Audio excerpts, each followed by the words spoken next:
ఇస్తున్నారని ఉప్పల్ వెలుగుగుట్ట మెంబర్ శ్రీకాంత్ రెడ్డి మండిపడ్డారు. బుధవారం రాత్రి సుమారు ఒక దొంగ ఉప్పల్ వెలుగుగుట్ట హుండీ తాళం పగలగొట్టి డబ్బులు దొంగిలించే ప్రయత్నం చేశాడని చెప్పారు. తాళం వెరక్కొట్టే క్రమంలో శబ్దం రావడంతో చుట్టుపక్కల వారు మేల్కోవడంతో దొంగ అక్కడి నుండి పారిపోయాడని తెలిపారు. ఈ ఘటన తర్వాత కమిటీ సభ్యులు హుండీ లెక్కించారని అన్నారు.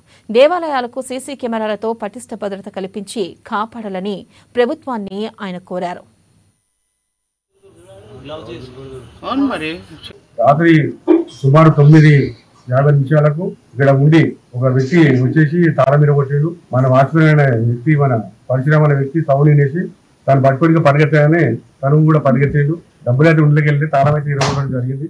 గత 2 నెలల క్రితం కూడా ఆల్రెడీ దూరమతం కూడా దొంగతనం జరిగింది. ఆల్రెడీ సుమారు ₹1,00,000 ఇవ్వడం జరిగింది. ఆ రోజు పోలీసు కంప్లైంట్ కూడా ఇవ్వడం జరిగింది. ఎఫ్ఐఆర్ కూడా జరిగింది. నిన్న రాత్రి కూడా పోలీసులు ఫోన్ చేసి కూడా రావడం జరిగింది. ఆ సీసీ ఫుటేజ్ కూడా తీసుకున్నారు. టైంలో వచ్చి ఇప్పుడు తీసుకుపోయారు.